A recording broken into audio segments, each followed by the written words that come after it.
Hi everybody, Patty Horton here. I came back today to continue on with the passage of heaven within my book, I'm the Light, the Wisdom of Jesus in the 21st Century.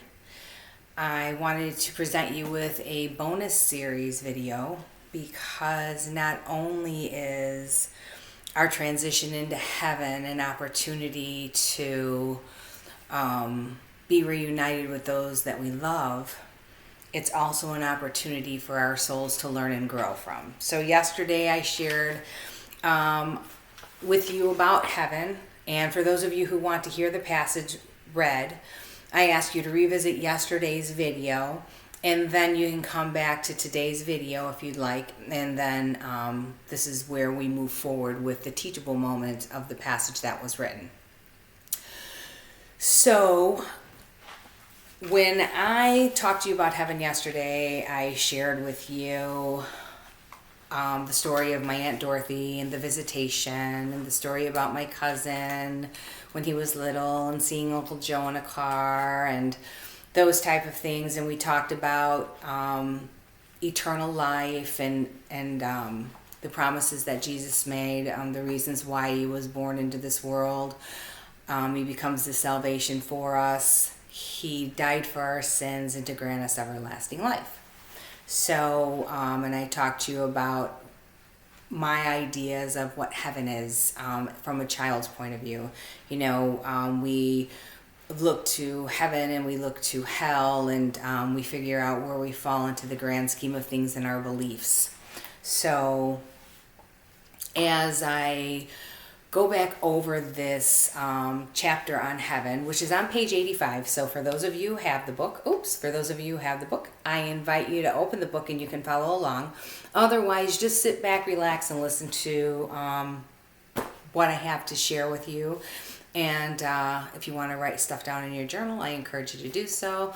Otherwise, just absorb what is needed by you for a sense of understanding of your own place upon the path.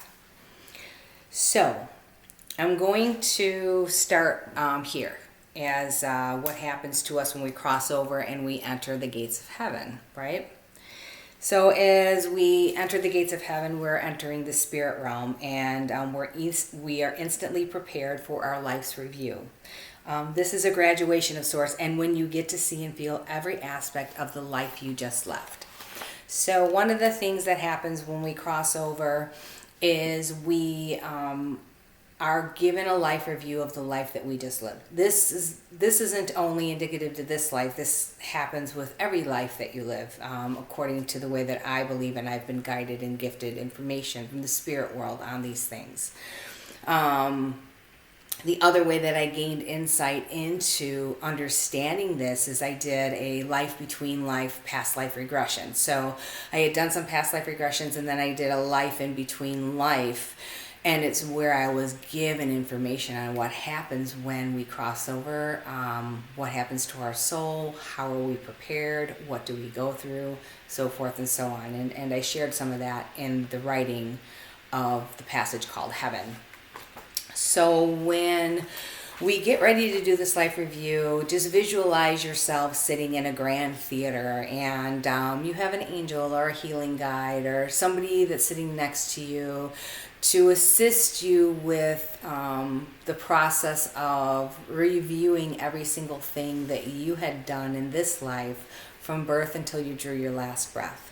So for instance, every wonderful, kind thing you did, every example of love that you shared with another person, every bit of compassion that you had between yourself and for somebody else is shown up on the screen. And so you get to see how it benefited your soul, and you get to reconnect to the feelings for yourself of what that felt like for you as a human being.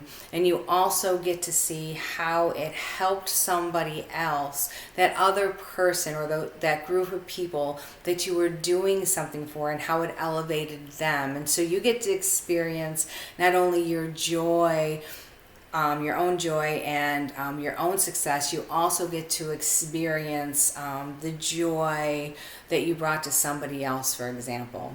Now, you don't only get to review that, you also get to review every deed that you had done, every, maybe let's call it injustice that you may have bestowed upon another. So maybe you did an unkind deed, or maybe you stole something from the store, or maybe you weren't living the highest life all along. So your actions actually affected another person. So you will sit back and you'll rewatch those scenes, and you'll get to see how it affected your own light and your own personal soul growth. But you'll not only get to experience that, you'll get to experience and relive all the feelings that you were feeling during that time, and they're amplified by like 1,000%. But you'll also get to experience by 10,000% what you did towards another and how you made them feel. So you'll feel their sorrow, you'll feel their hurt, their wounds on top of your own. And so it becomes a learning experience for you. So no matter whatever you did this lifetime, you look at all sides of the coin, not just one. So after you do that, your soul, everything is recorded in that book called the Akashic Records. So what is the Akashic Records? The Akashic Records holds your whole, the blueprint of your whole entire soul. So every documentation from every incarnation, whether it was in the earth plane, or some of you believe you may have existed in other dimensions, wherever it is your beliefs fall, all of those incarnations, all of those experiences of living are recorded in this book called the Akashic Records, okay? And so during our life now, we can visit those Akashic Records anytime that we would like to, especially if we may be facing something and we know it's a soul lesson and we want to get a little more clarity on that. How do you do that? You can either do that through the meditative state. You can go to somebody who can review the records. I believe everybody can review the records with a little bit of guidance, but there's some people whose gifts fall within the realm of reviewing the records. And you can also do it through past life regression.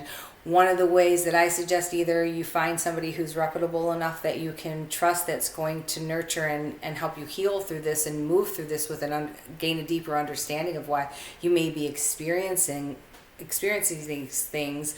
Or I suggest you go to somebody who is experienced in past life regression so that you can get a clearer review on a soul level without the, let's see, what word do I want to use? Without the inference from somebody else or somebody else's opinions, or, somebody else telling you, well, that's wrong, or making you feel shame for things. Go to somebody who's going to elevate you and help you to heal through those moments. So those are great ways that you can tap into the record for yourself and find out a bunch about your past lives. I've done it a handful of times, and I've also was blessed with Miss Jackie, who could see into past lives very well, and I can see into past lives as well for myself. So I utilize all of those tools throughout all of these years that I have worked with developing and understanding my place on the path, and also worked with and developing my gift as a medium and a healer and all of the other things. So when you complete your life review and you have seen your own soul's growth, you're going to be taken into a hall of souls by your guide. This is where you will sit with others who vibrate at the same level as you do. It is in this room that your soul will spend some time for healing purposes. So when I was first introduced to the Hall of Souls, and it was in my life between life, I was taken into a grand room, and I remember being in the room, and the room was square, and around the walls of the room there were chairs set up, and there was a guide, a healing guide, and then there was the soul that had just transitioned over, came out of the life review, and needed to go into this room of healing so that their soul could heal some of the from some of the, maybe you had trauma or whatever it is, but heal from some of the life experiences, that human life, right?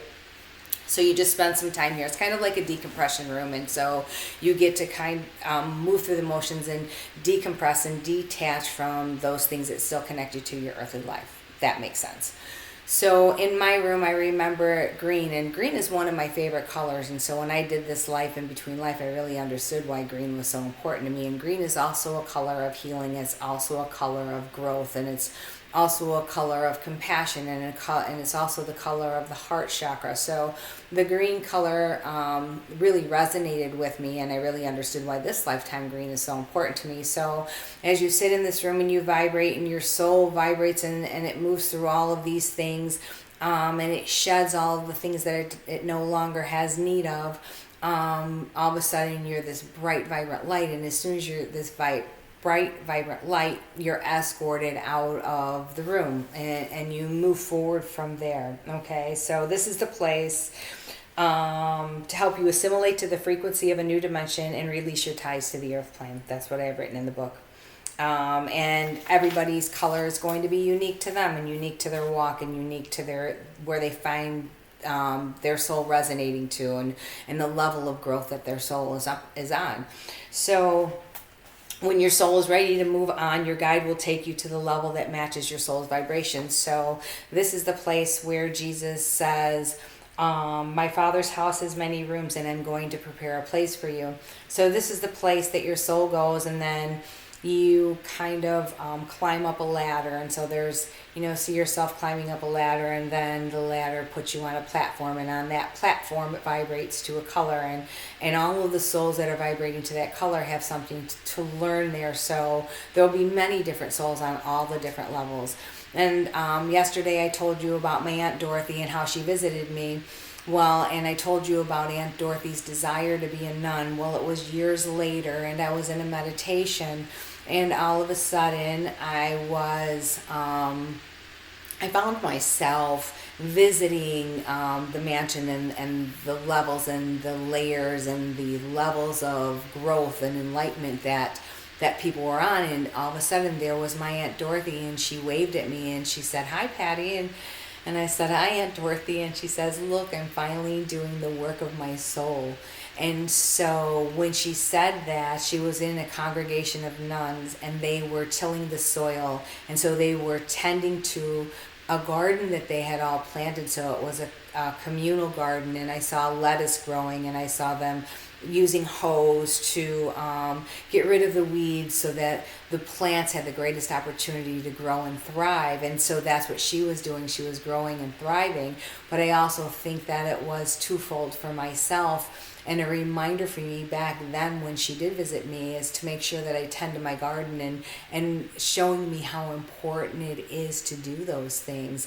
And so I thank my Aunt Dorothy for showing me that, because as I reflect on that today, and I come back here to teach you a little bit, it brings my awareness to why she showed me those things, and the joy of being able to do what your soul was born to do. And when we do transition, people believe that when they're in the spirit realm, some people I've read in books will say that you're over there and you get to create the reality that you love. Maybe you loved your life so much on earth, so you bring some things back from this lifetime, and you create this beautiful space for yourself to mill around and grow within. But remember, our point isn't to move over into the spirit world and bring our earthly life with us. The point of moving over there is to detach from the earthly life that we lived and elevate our soul's growth, so that we get reconnected to that oneness with God, that oneness with Source, and remember whence it was, where we came from, as they say. They're here very strongly now. So when your soul has done all the learning that it needs, and and the soul will spend, some people will say several years over there. There's been a lot of talk by a lot of different people in a lot of different books that, a soul won't come back right away. And I believe that that's true. I don't believe a soul will come back right away, because that soul had just transitioned over there, and there's something for it to learn in the spirit world before they reincarnate into this world, okay? So however long that is, there's a period where your soul will stay over there before it reincarnates into this world, or your soul might decide that it doesn't want to reincarnate into this world, and your soul wants to continue doing its learning from the spirit world, and that's okay too. So there's a lot of different theories, there's a lot of different authors, there's a lot of different spiritual teachers who will teach you different tidbits and different belief systems or different guidance that was given to them from the spirit world. And it's up to you to discern what is truthful for you. So I want to just kind of glance back here again. So, like I said, Jesus said, "My Father's house has many rooms, and I'm going to prepare a place for you to stay." The soul is eternal and it never dies. You've heard a lot of mediums say that. You've heard a lot of spiritual teachers say that the soul is eternal and it never dies. Well, I believe that that's true as well. But the soul is so much more than the human lifetime, the human being that it has the opportunity to become. The soul is filled with lifetimes of wisdom and knowledge and guidance and lessons and opportunities for growth. And I believe that we have a loving God, right? But we should also have a healthy fear of God. I do believe that when we do learn things, like maybe we weren't operating in the greatest place, and maybe we had a form of an addiction, or we weren't living the greatest life. And then I would say the devil has his grip on us, right? And so I really like this saying, and other people have said it. So this doesn't come from me. This just comes from something that I like. And the devil is a liar, and the devil is a liar, and will make you believe things about yourself that aren't true, that you're not good enough, that you're not worthy enough, those type of things, right? And so then all of a sudden something shifts in your life, and you shed those things that you were doing, and all of a sudden you turn over a new leaf, and you move away from those things that weren't benefiting you or other people, right? And so here you do, and you move away from the devil, and you move more in towards Christ. And so there's that great divide, right? Where they say I have the devil on one side and the angel on the other. I believe that we have Christ on one shoulder and the devil on the other. And so we're given the opportunity in this lifetime of who it is we choose to follow, whose dance floor we choose to dance on. And if we grow weary of dancing on the devil's dance floor, we can always walk out of the door and sever those ties with the devil and move towards Christ's dance floor and become more like him, and more in the elevation of the divine light of God that you are. So I hope that this has helped you. I wanted to share a little bit of my thoughts about what was written, so that you can get a different understanding of what happens to the soul when we cross over from life and into death. What happens to our loved ones when we cross over from life and into death.